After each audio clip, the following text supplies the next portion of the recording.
During this Congress, the 113th Congress, the United States has wasted an unprecedented amount of time on procedural hurdles and partisan obstruction. As a result, the work of this country goes undone.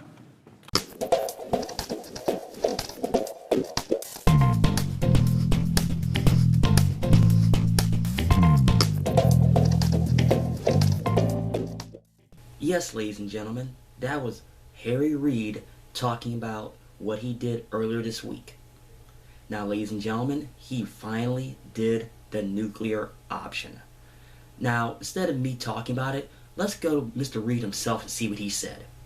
In the history of our country, some 230 plus years, there have been 168 filibusters of executive and judicial nominations. Half of them have occurred during the Obama administration. Mr. President, 230 plus years, 50%. 4.5 years, 50%. Is there anything fair about that? These nominees deserve at least an up or down vote, yes or no. But Republican filibusters deny them a fair vote, any vote, and deny the president his team. Gridlock has consequences, and they're terrible. It's not only bad for President Obama, bad for this body, the United States Senate. It's bad for our country. It's bad for our national security and bad for our economic security.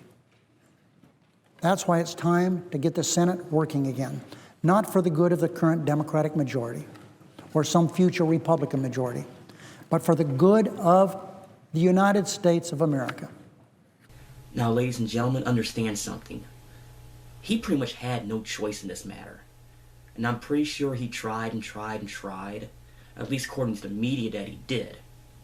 Now, not to be outdone, here's Mitch McConnell. Here's what he said right on the Senate floor. I'd be looking to change the subject. Change the subject. Just as Senate Democrats have been doing with their threats of going nuclear and changing the Senate rules on nominations. If I were a senator from Oregon, for example, which hasn't enrolled a single person for the Obamacare exchange, I'd probably want to talk about something else too.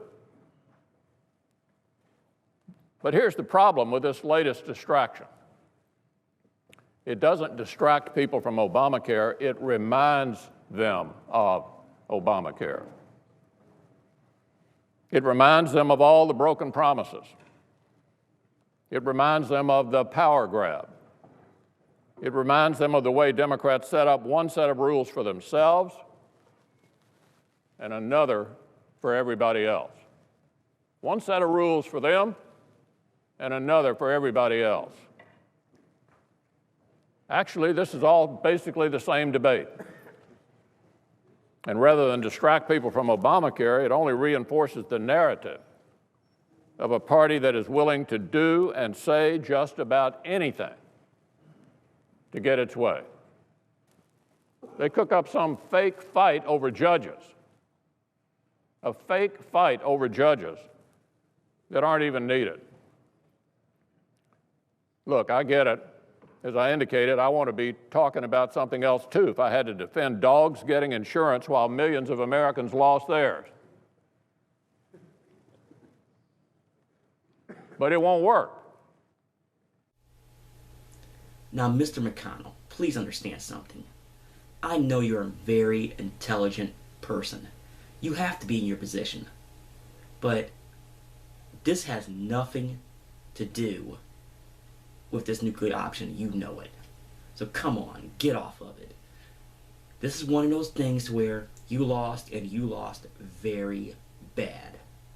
So time to clean your wounds and go and fight another day.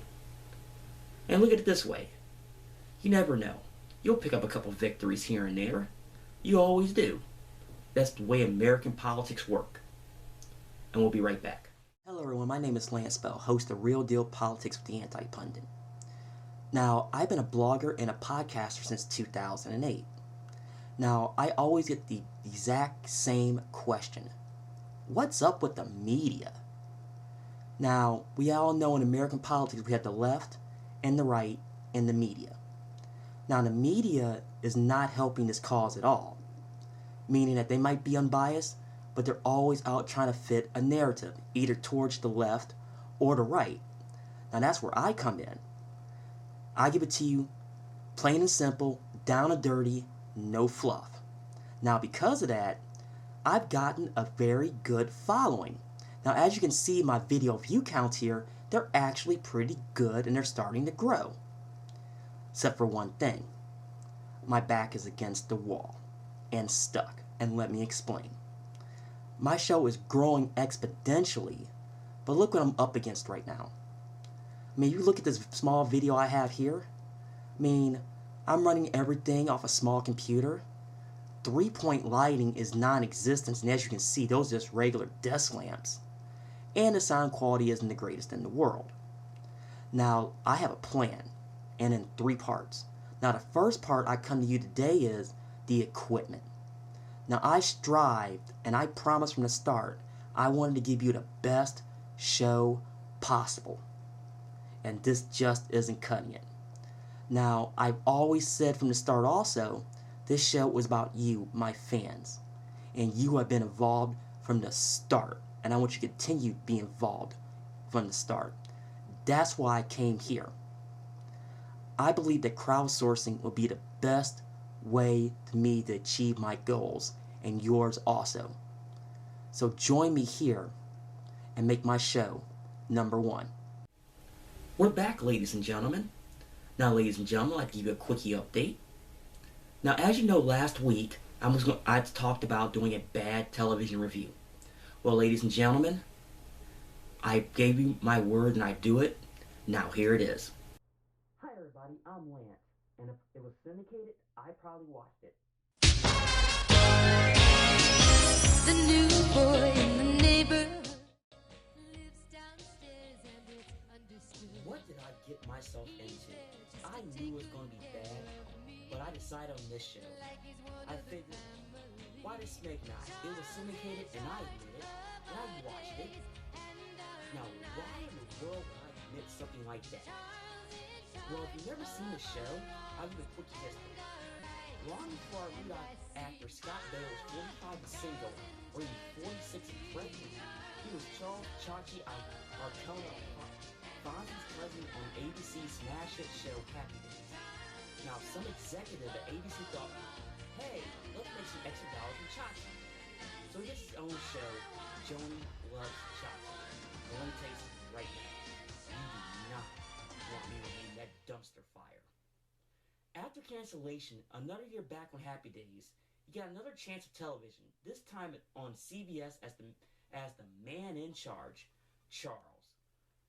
Scott Baio played as well, Charles, and his co-star Willie Ames of 8 Is Enough fame played as Buddy Limit. The premise of the show is that Charles, a college student, is a full-time babysitter for the Pembroke family in exchange for room and board. So let me get this straight. The whole show is based around a college student working as a babysitter in exchange for room and board. Who came up with this? I mean, who would use this as a plot line for a character device? Excuse me, Mum, but I've been summoned to pick up Mr. McDuck. Apparently, he's having another one of his chipper days. I'm sorry, I stand corrected. To explain the first season, I explained half the sitcoms in the 80s. Bad writing, okay acting mixed with fashions of the times, and most importantly, the any network television sitcom, bad time slotting. And you guessed it, it was gone after first season. Wow. But never fear, it was back in first run syndication. From this point on, the show is living the life of a strip serial, even if it was first run. At the start of the second season, apparently the Pembroke family moved to Seattle, apparently get away from Charles.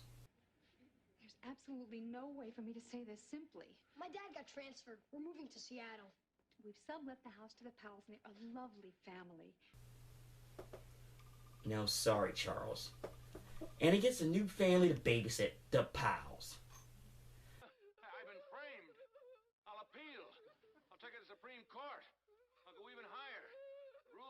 Newport Country Club. Not how, pow! And believe me, I wish I was reviewing Gilligan's Island.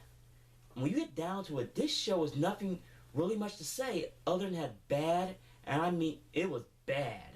And I mean really bad. I mean, listen to this dialogue. You lucky stiff! I know. You are the luckiest of the stiffs! I know it. Gwendolyn Pierce. Gwendolyn Pierce! There are times when your first priority should not necessarily be acceptance. Yes, hello, Miss McCoy? It's her. I'm talking to a teacher. Leave now, Charles. Mom, come here, come here. Last chance, Charles. Quick, over the wall before they see you. Charles, I was just wondering, is your ideal mate's income less than yours? The same as yours, or more than yours? Oh, definitely more. I want this girl to be dirty, filthy rich. Yep, it's the 1980s, all right. Now, to be fair, there were some good actors on the show. Nicole Eggert went to be on Baywatch. Josie Davis had a long career in acting. Alexander Polinski has been a voice actor for many, many years.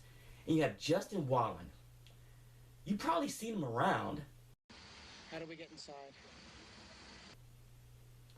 That's right, Skiddos. He played Jimmy Olsen from Lois and Clark, The New Adventures of Superman. All in all, this show had a halfway decent line, but many sitcoms at the time, it was victims of everything around it in its shows. But Smeg, give us some credit. It did last for 5 seasons, 4 of those were in syndication. So in the end, it must have been doing something right. You know, as bad as shows come and go, it was that bad, but it's not as bad as somebody believed throughout the years. So you may reach for your remote as you see it. At least they were trying. I'm Lance, and it was syndicated. You probably watched it. Ladies and gentlemen, we're back with the final segment of the show. Now, ladies and gentlemen, as you already know, I changed my formatting around just a little bit for this month. Now, keep in mind, if this is a success, which so far it has been, there'll be a continuation of this doing these segments here in the future. So always remember, if you have an idea, a question, a comment for these segments, please message me, because I will hear them out and I will give just about anything a try. Now, ladies and gentlemen, that is it for this week. I thank you for watching, and always be careful, and remember, fear the root.